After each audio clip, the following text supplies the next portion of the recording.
This session is all about leading with heart, and doing so without losing yourself. And that is really kind of a key message from Beata in everything she does anyway, doing it with heart, but also doing it authentically and bringing your whole self to the equation. So as I said, pre-recording, Beata is the founder of the Beata Aleksandrowicz system, considered a global face guru.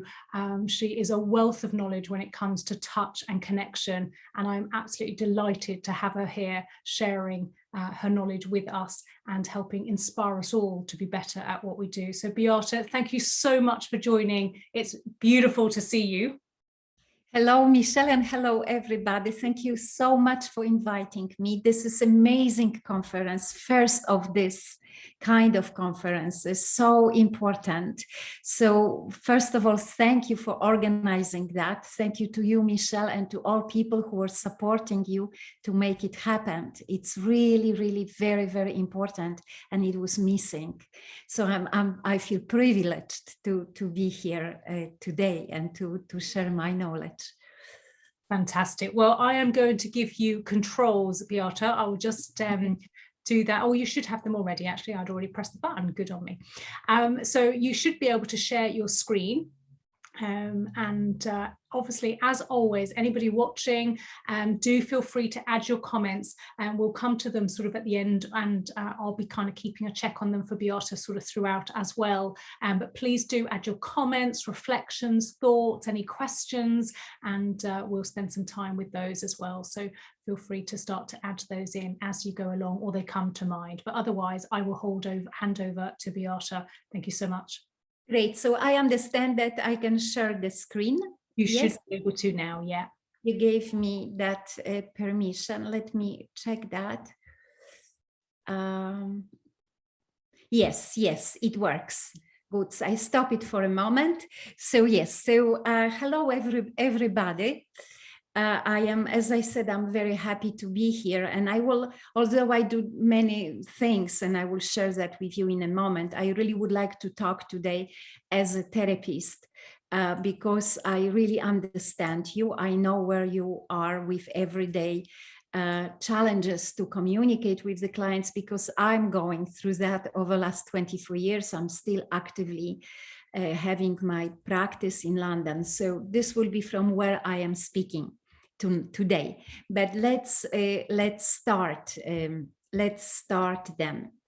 So welcome you all. And I put this little heart because it's everything about heart today. And we talk today about heart, how to communicating from the heart without losing yourself. So of course, so it's how to communicate through heart, but also without that losing yourself. And of course, the conference is about cancer. Conference is about clients with cancer, patients with cancer.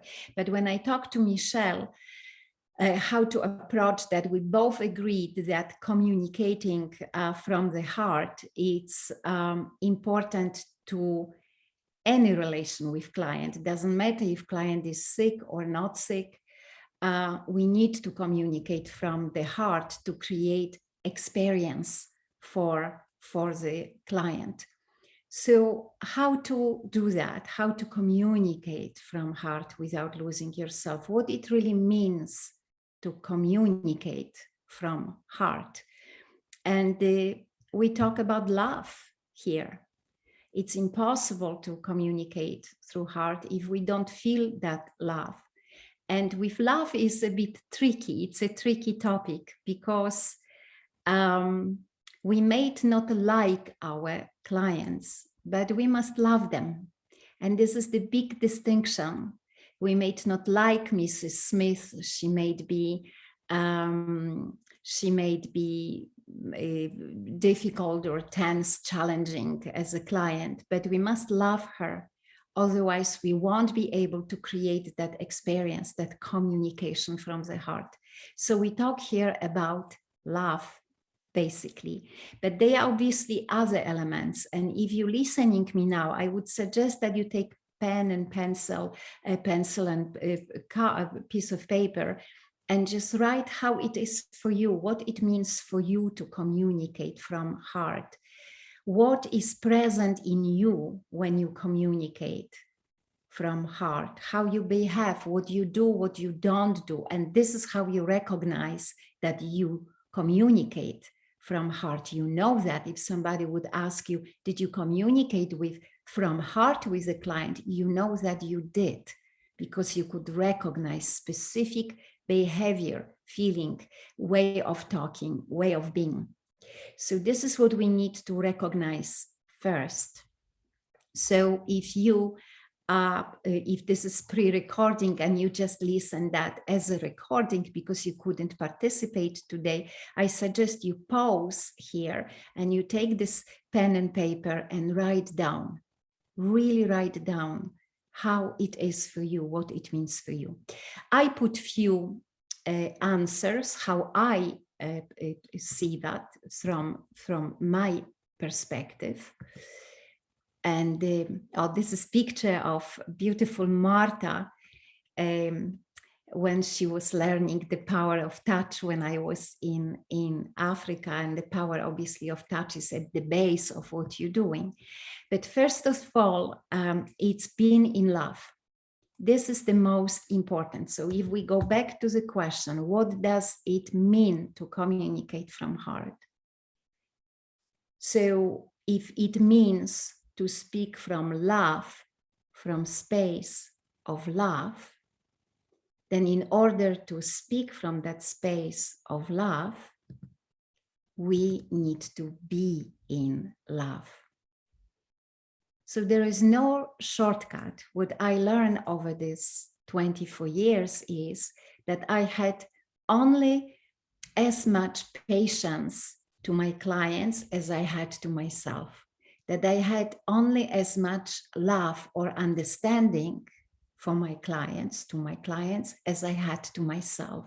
And in one point, it became clear for me that in order to communicate from the heart and give client that personalized treatment, that experience of being gotten, understood, taken care of, and this is experience which we all want to feel wherever we go.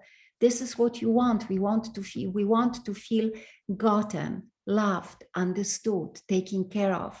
So I realized that in order to offer that to my clients, I need to learn how to do it to myself. And very often we therapists, we have a quite turbulent background. We have a quite turbulent childhood and very often very challenging experiences. Paradoxically, that background and that experiences make us, in many cases, not always, but in many cases, made us choose that profession. So, of course, on one hand, it helps us, but on another hand, it doesn't, because we almost feel that to like clients or love clients will be enough. We don't have to do it to ourselves. The truth is you cannot love anybody if you don't love yourself. So first and the most important is to be in love with yourself, but also with your profession, with your workplace, with your clients. You need to get fuel from somewhere to do your work. So demanding work, especially if you work with the cancer patients. It's a very demanding work. If you don't have that reservoir of love in you, you will burn out very, very fast. So we will talk a little bit later how to start that self-love. If you didn't start yet, maybe you're already there and you master that.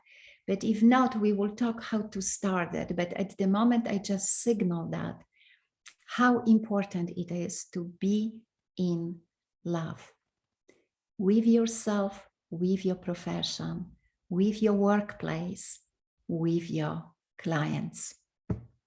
Second important thing is be present. It's impossible to talk from that very deep space, which gives your client experience of being gotten and understood, if you are not present.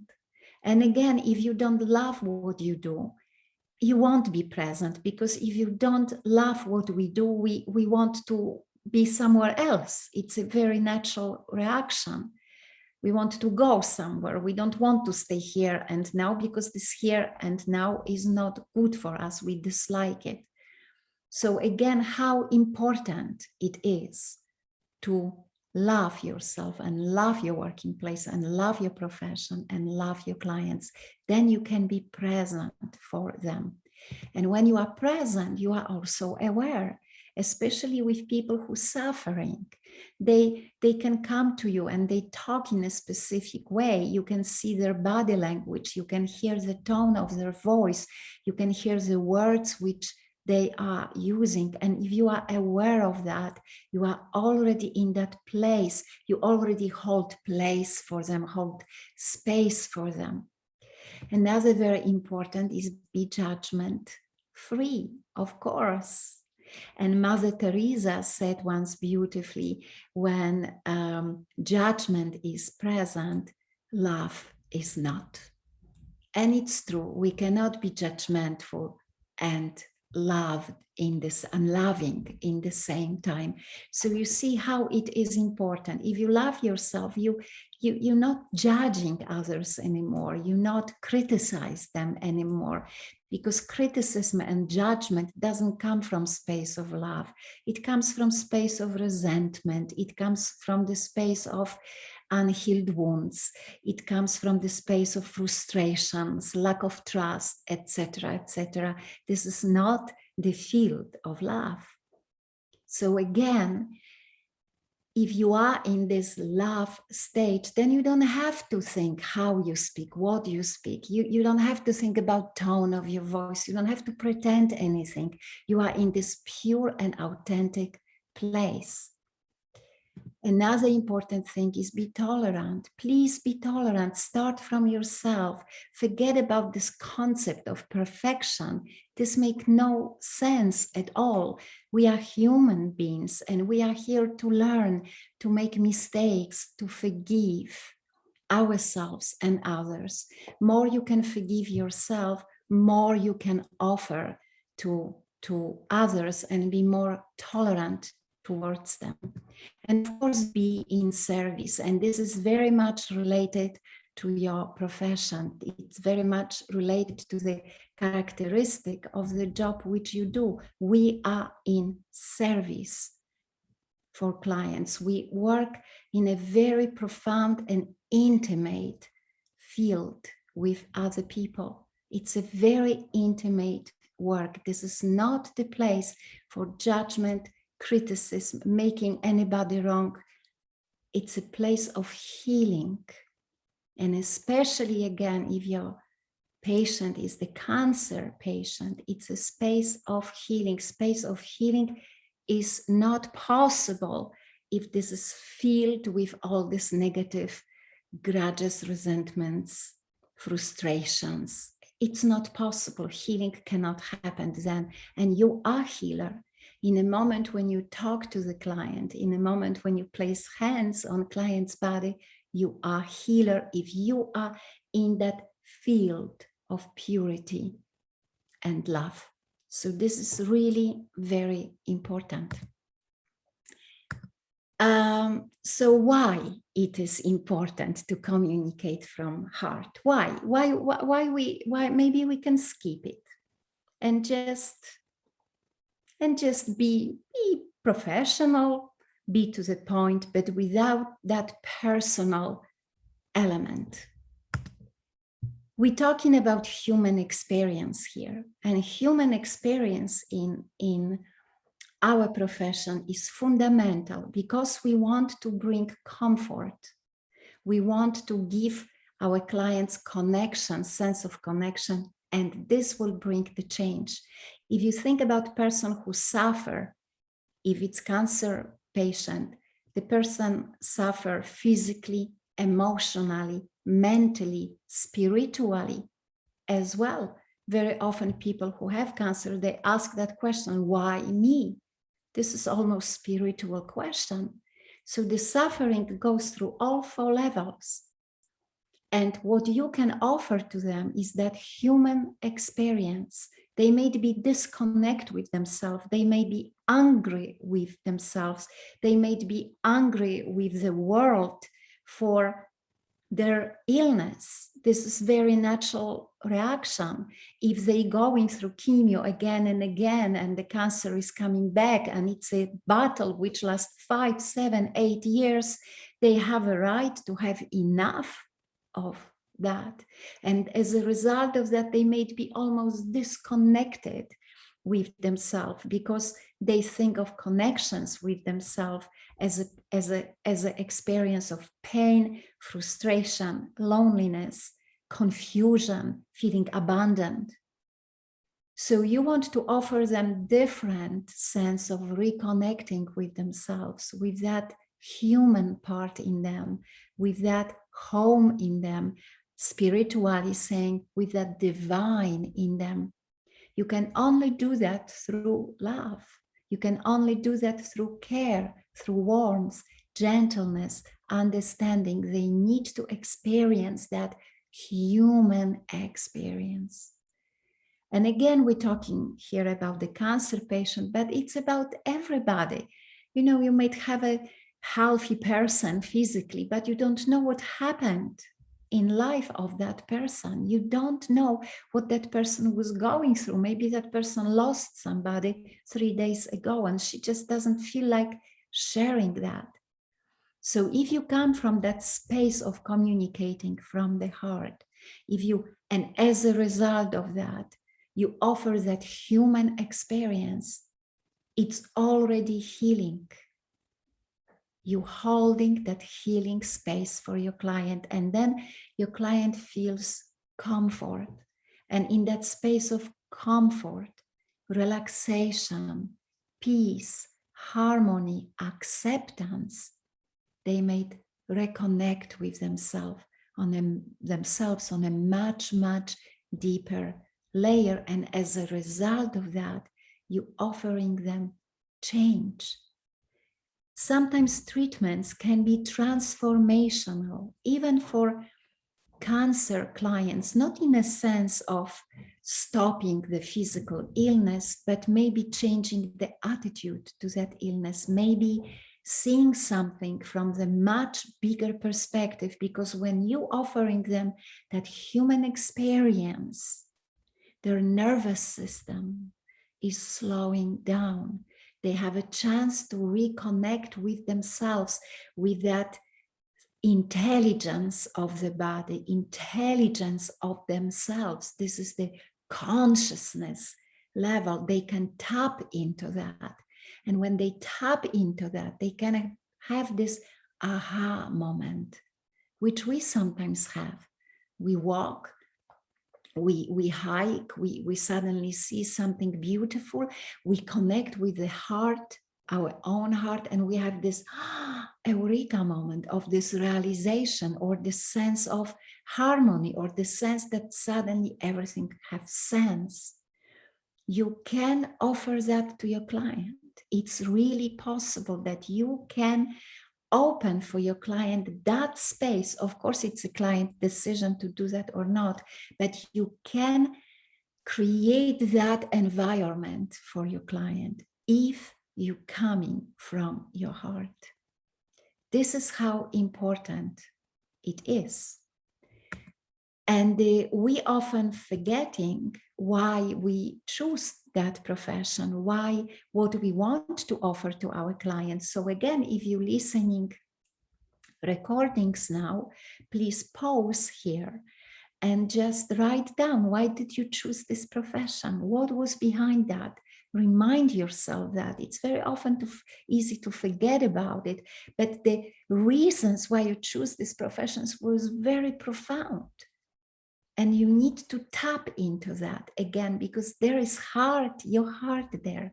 I'm sure you did it because you wanted something better for them, because you wanted them to experience maybe relaxation, maybe peace, maybe love, maybe whatever it was for you. So it's somehow good to remind yourself what you want to offer to your client. Why did you choose your profession? Because this will help you to stay connected with your heart, offer client that experience, that human experience, and as a result of that, give them sense of comfort, connection, and change. How do you want them to feel if they spend with you an hour or 90 minutes? How do you want them to feel afterwards, once they're gone? Do you want them to leave your place with what? What kind of experience? What kind of advice? What kind of feeling you want for them? They are important questions, because if you answer them, or if you stay present to that answers, you are work intentionally.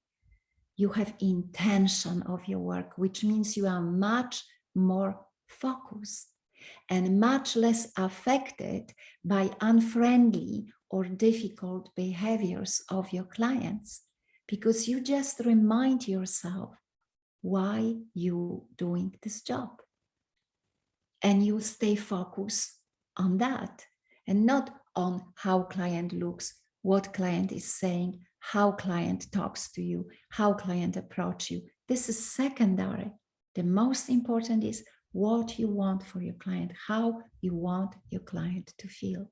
So this somehow protects you, because of course we are all triggers, people triggered, we are all triggered, and client can come and trigger something in us, and we need that anchor.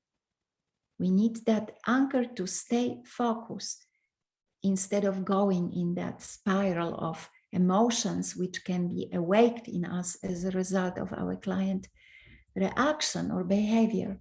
So if you remember why you're doing your job, why did you choose your profession, what in the end of the day you want for your client, this will help you to stay focused.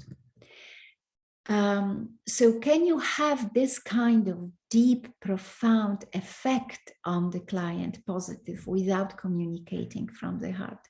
No, you can't. You can't. So there is the question to ask yourself as a therapist. Do I want such a profound change for my client? Do I really want my client to feel almost transformed through my work?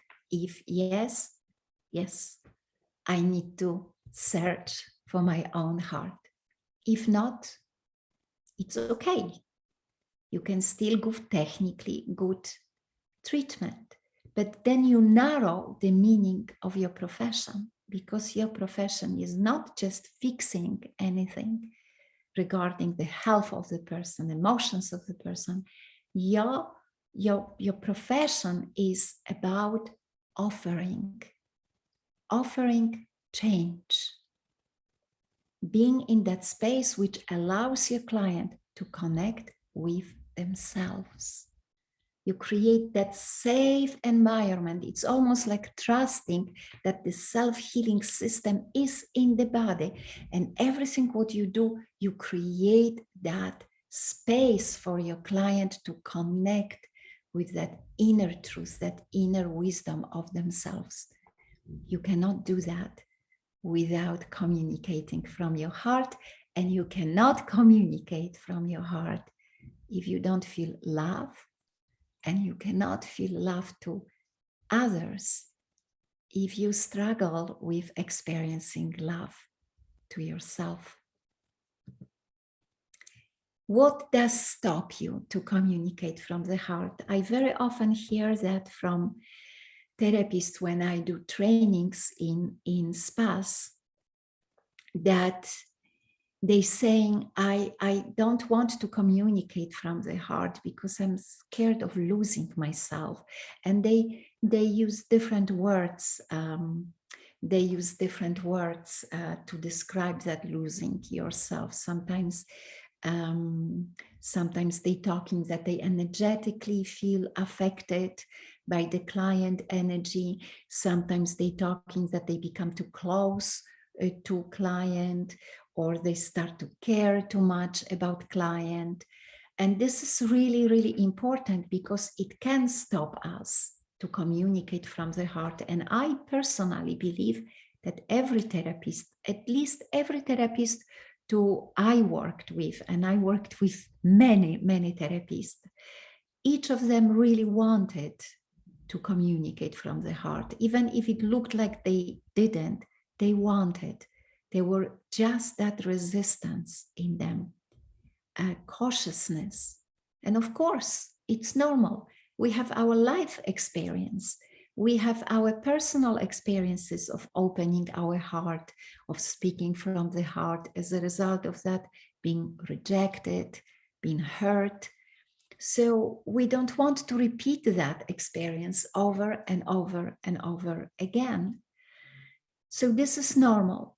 But what I would like to tell you is that it's possible to heal that wounds. It's possible to get in peace with yourself, in forgiveness, in kind of balance and harmony. And then you have that freedom to communicate with from the heart. And when you do that, the whole quality of your work is changing, and you have that motivation of doing that again and again. You don't feel tired to the point that you're thinking of changing your profession. I do my work 24 years. And of course, sometimes I am physically tired, which is absolutely normal. If I would be gardener and I would be in a garden for 8 hours, I also would be physically tired. But I am never tired mentally or emotionally. I am not, because I'm coming from that space in me which recharge me. I have a feeling that I did something good. I had a feeling that I exchanged something with the client.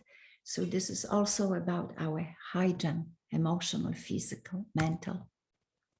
So what stops us? Fear of losing ourselves. Absolutely. Fear of being rejected, because this is our experience from life. Sometimes we were taking care of somebody and we were rejected for that. So we don't want to repeat it again. We want to protect ourselves. Fear of compromising our needs. We are scared that if we will speak from the heart, we will give everything. We will completely give ourselves out there, and it will compromise our needs. It will compromise our well-being, emotional and physical. We won't be able to do anything. We are afraid of being exploited. We are afraid of being used somehow, because we are afraid that if we open our heart and we speak from our heart, we will have no control anymore and people will take advantage of us. So we don't want to do that. Sometimes there are other reasons. We feel shy to show the real care towards others because we never received that by ourselves. We didn't get that education, how it feels to be really taken care of. So we feel like in the unknown territory, and we feel silly to show the client that we care, and we think it's something wrong about it because we don't have that experience. There was nobody or very rare situation that we felt taken care of and loved. And also we don't know how to take care of ourselves. So it's strange, kind of weird feeling. So we have no training in that. So this will also stop us. And if we come to client with all these fears of losing ourselves, of being rejected, of compromising our needs, of being taken advantage of, used, exploited.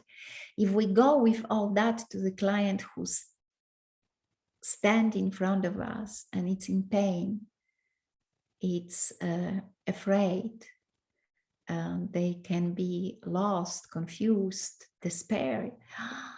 Gosh, nothing will happen. Your client is its own world. You are in your own world. There is no connection between two. And that amazing possibility, amazing opportunity which our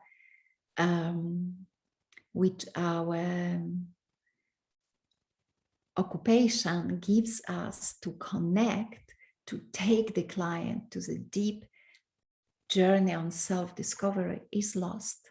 And for me, this is big waste, because if you think how much it costs you energetically, mentally, physically to do well your job, there is time element in that. There is money element in that as well. Okay, so there is so many elements, and each of them it's wasted if that change will not happen. And then you go home and you had a long day and you come very, very tired, and you don't have a feeling that you contributed to that change. So you didn't also receive anything back, because it's exchange. You give something, you receive something, and this is all gone. So in this very thirsty, I would say, place, dry place of doing your job, you will not do it for very long. You will, in one point, really had enough, and you will look for the new profession. And it will be really, really pity, because meantime, you will have your experience, you will have your years of doing that. So you will be just about starting to understand what it is about, and you'll be gone. So this is really, really important that we're talking about the steps which lead from the starting point to that effect of your client leaving your treatment room. So why is that risk of losing ourselves in the process of communicating from the heart? Where is that risk? So lack of boundaries. If you don't have boundaries in you, if you never learn how to build that boundaries, there is the risk of losing yourself in that process. Because boundaries means you are very clear that this is your client, this is you as a therapist, and this is your profession. And that profession is somehow supports you and supports your boundaries. So you cannot be responsible for the growth of your client. You cannot be responsible for the transformation of your client. It's their choices. And you need to stay within your boundaries. So you need to be clear what you're doing as a professional. What is your role? If your role is to provide as much human experience to your client as possible, this is what you do, but within your boundaries. On a very practical level, it can be even things like that, that you don't give your phone to your client. You keep that very professional. Another way of that is that you do going home and you finish your day, you really switched off your mind. You don't bring the stories of your clients to your home. You need to create that clear boundaries, otherwise you will be lost in that process. Another important element is remind yourself that you are different from your client, that you and your client are two separate identities. You are not the same. So you don't project yourself onto your client. This is separate individual, separate identity. This is another important point in this creating the boundaries. There is boundaries of time. If you know that your client is coming to you, but you have another 5 clients, you need to keep that boundaries of time as well. You cannot suddenly be with this client 50 minutes longer. And I'm talking here about myself, because I didn't had that boundaries. I learned them over these 24 years. And when I didn't have them, and I had already my own clinic, because I was the founder of Pure Massage, this was one of the first real clinics solely dedicated to massage. And there was schedule, there was rota, there were clients coming scheduled on a specific time, and I couldn't finish on time. I was giving this treatment to the client who was coming with problems, mental, physical, emotional, and there were queue in the waiting room, and I was still with this first client. So then I ran, starting the second client when third client was coming. I was exhausted already. It didn't have any sense. I did it from good space. I really wanted to help, but I lost myself in that process because I didn't have boundaries. I didn't know when to say enough. The same is with giving advices. You're giving advice, but this is your client's responsibility to follow that advice or not. You cannot feel frustrated because your client didn't do what you suggested your client and what you truly believe would help your client. So this is keeping the boundaries. And again, you might not receive that education of having your boundaries. Maybe you grew up in the environment when your boundaries were continuously broken and dishonored. Then you need to learn that. Then you need to go through healing process, and there are so many modalities out there. I am Theta healer, so I like Theta healing, but there are so many other ways. There is psychotherapy, there is psychology, there is energy work, there is Reiki. There are so many different approaches to heal ourselves and to learn how to have that boundaries. It's fundamental. Attachment versus commitment. Yes, we are committed to the client, for the client to have the best experience, but we are not attached to the outcome because it's the client responsibility.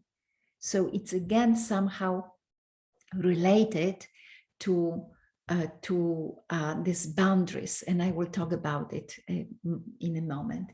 Next one is sympathy versus empathy. We can be so lost if we start to be empathetical towards our clients when we feel what they feel. It was my problem as well. Sometimes I was coming to people who were very sick, and I had almost tears in my eyes when I was massaging them because I felt that their pain. I couldn't work. I had to stop the treatment. I had to go to the bathroom and cry and put myself together and then go back to the client.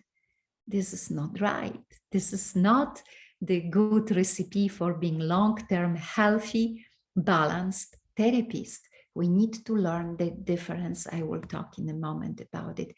Being in service versus sacrificing your life. It's again about the boundaries. Yes, you do as much as you can within certain amount of hours, then you go home and you have to detach from that work. You have to learn how to do that. It's very important. Personal trauma is another element. If, for example, my mom was suffering a lot when I was very little, and I was not able to help her. So then I noticed with time that sometimes I had clients who looked like my mom, or they remind me my mom, or they were coming with the same mental problems. I so much wanted to help them. I invest so much of myself. I was almost doing that healing on their behalf, because subconsciously, I was not aware of that, but subconsciously, I probably hoped that through helping them, I could reverse what I couldn't do for my mother. So to understanding and recognizing your personal trauma is very important, because this gives you self-awareness. This gives you better understanding who you are, how you behave, how to recognize your personal trauma. Again, go for healing.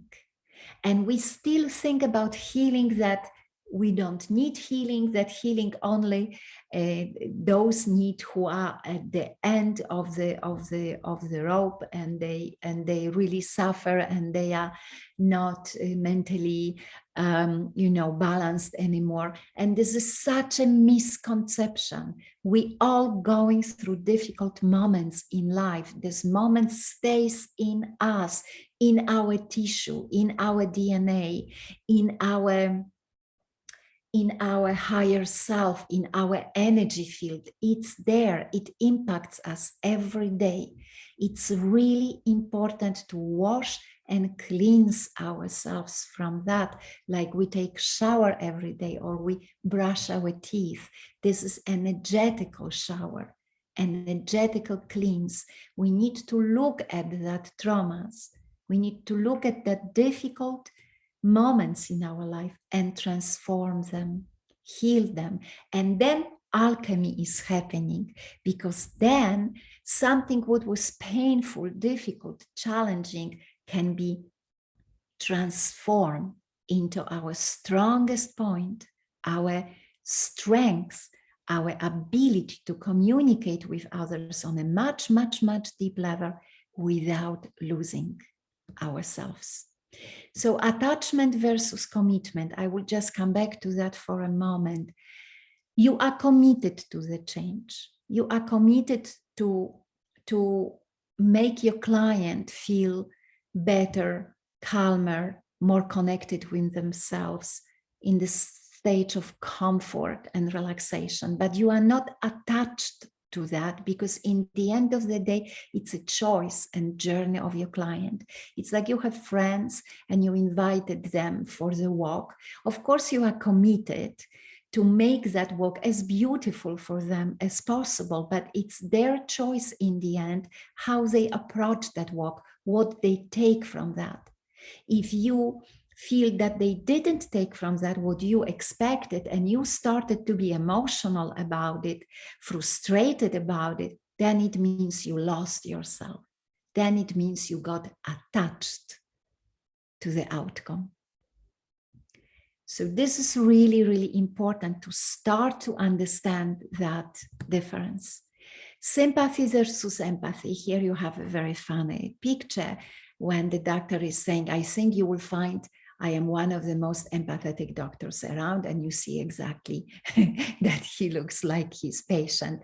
When somebody falls on the street, we helping not but falling as well.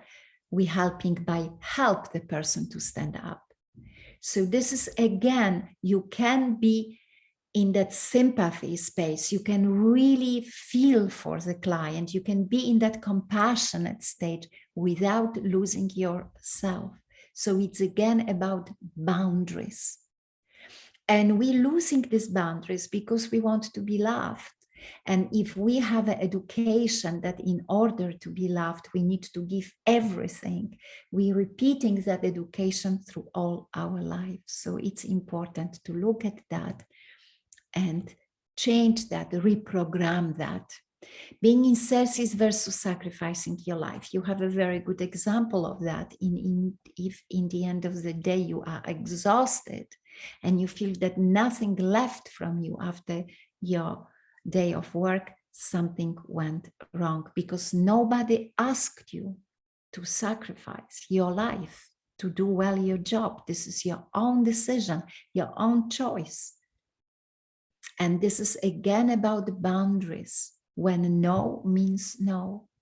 And you can still be very compassionate without losing yourself, as long as you have that boundaries.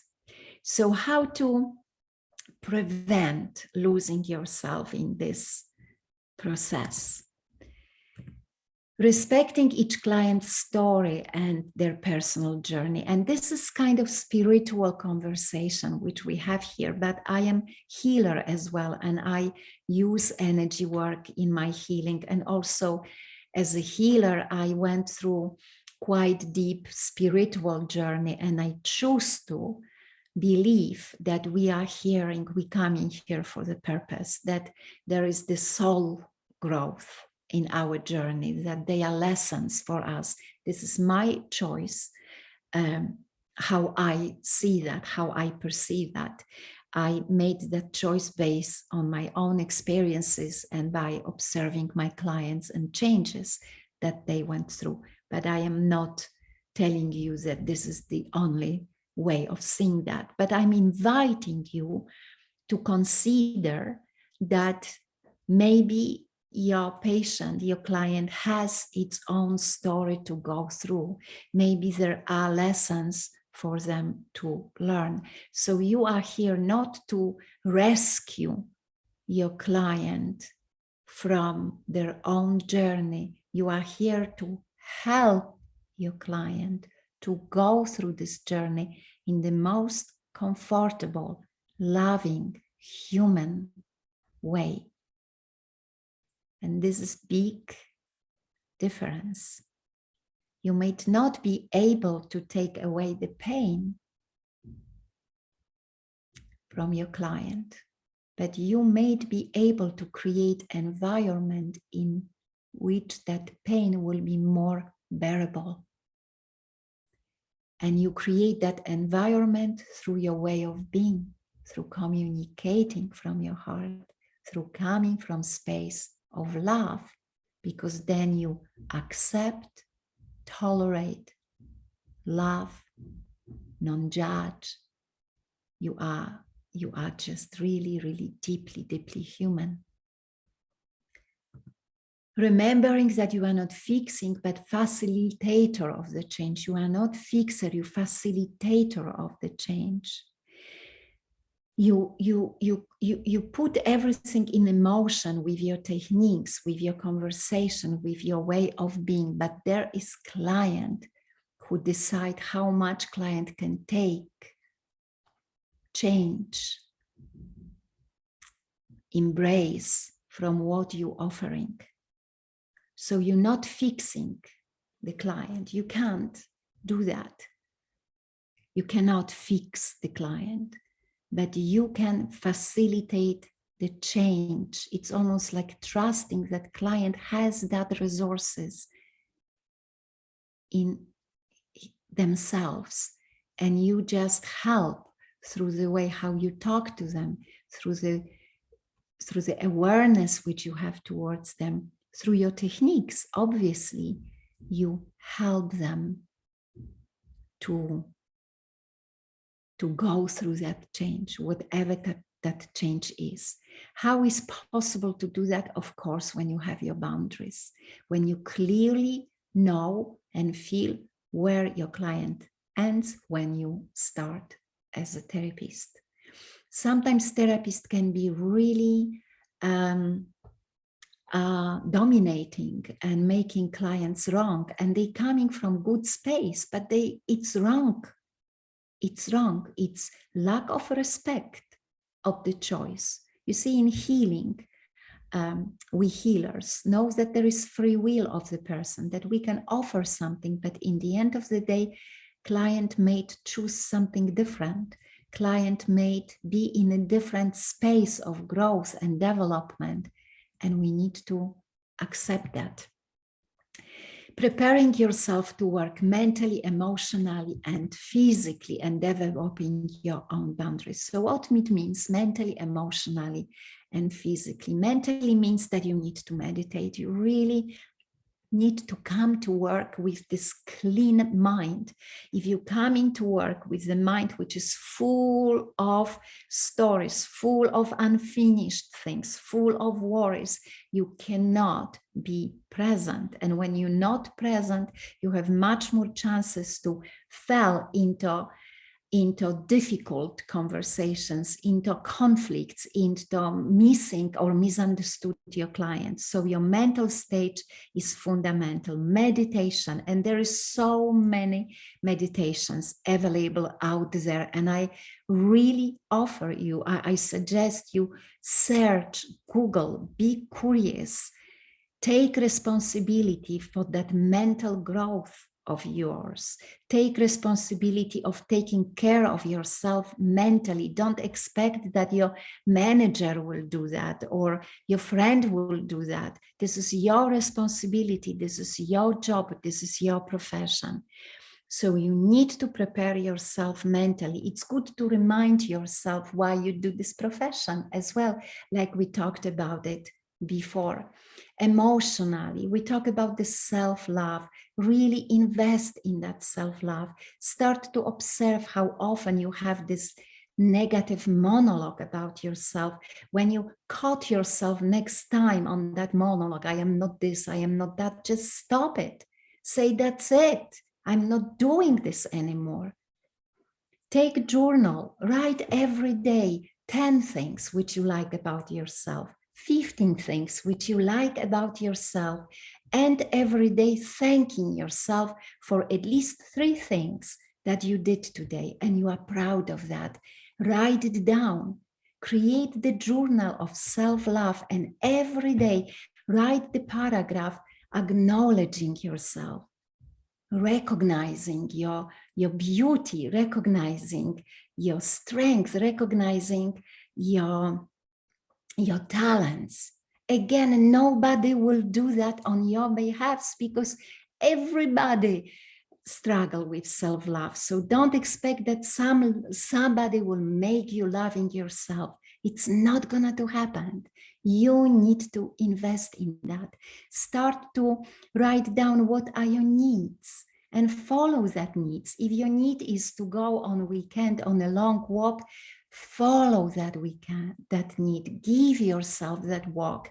If you have a need of listening 5 minutes music every day, give it to yourself. Write down what you want. Write down what makes you happy.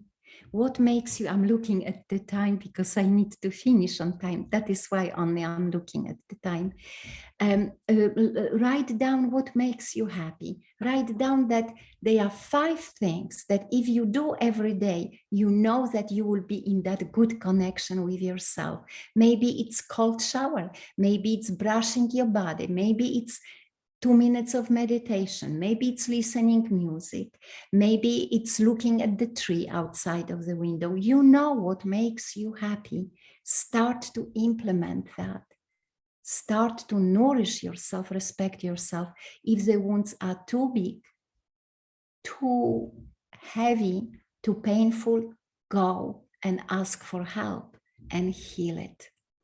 Physically, you need to be prepared to work. Again, you cannot burn out. You have to have that boundaries. You have to sleep well before you start your work. You have to eat well to have that strength. You cannot party until 2 morning if you know that you start 7 o'clock or 8 o'clock if you have 5, 6, 7 clients. So this is again taking responsibility of your physical form. Do yoga, Pilates, swim. If you have no access to that, dance. Every day, dancing is great because if you will dance with the strong beat of the drum, for example, you will allow yourself to release emotions, release the tension from the day. Dancing in the evening is fantastic. You come back from work, you put that drum music or rock or whatever, and you just dance and shake this off. You need to do that. And then you take a shower, and shower helps you energetically to wash away that tension. Between every client, please wash your hands up to your elbows. Wash them and then cleanse them with the cold water, starting from the elbow all the way down. Just let the water pour over your arms. This will also help you energetically. What else? So what to do if? I was thinking maybe I can give you some ideas about that. If client gets emotional, what to do? Okay, and some of us are jumping on the client and embracing client and telling to client, please don't cry. And although this is all nice, this is not necessarily the best way. probably the best way is to honor that space in which client is and just hold that space for the client, because client may not be in a moment to receive your hug or touch, or especially now with this pandemic, it's almost impossible. So just be in that space with comfort for your client, in silence even sometimes. Give your client that space and client will feel it. When you get emotional, take deep breath in, deep breath in, deep breath out. Remind yourself about that boundaries, that this is your client and this is who you are. When you cannot establish contact with the client, look at yourself if you're really coming from that deep space of your heart, if you have your boundaries. Maybe your client is in a very difficult place and client doesn't want to talk to you. Then you need to explain your client, for example, if it's questionnaire, that you still need some information from your client. And if you do that gently, client will understand, but you cannot take it personally. If the client doesn't respond to you, don't take it personal. Don't make it that it's about you, because in 99% cases it's not about you. So it's again about those boundaries. Sometimes I heard from therapists that they don't want to give advices to clients because they feel that client will not take them seriously because they are much younger than clients are and they don't have so much experience. And I'm always responding to that. Yes, maybe sometimes you are much younger than your client, and maybe you don't have professional experience, but you live your life.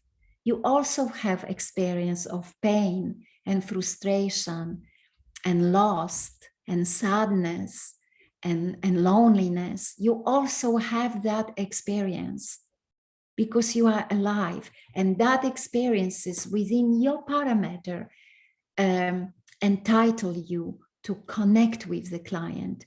And if you connect from that space, then client will not have any problem that you are much younger, because the client will feel that you know what you are talking about. So trust yourself that as a human being, you went already through enough to be able to connect with your client, to communicate with your client. And finishing that, I would like to share with you this Melchior Knausshoff, very, very interesting quote, that in the world that is going faster than we are, where technology dictates the future, we must never forget that our job is first to be as human as possible. Thank you so much. I don't know if Michelle is there or not. Oh yes, she is. She is there. So I will stop to share the screen. Oh, I cannot do that, so maybe. That's okay, Beata.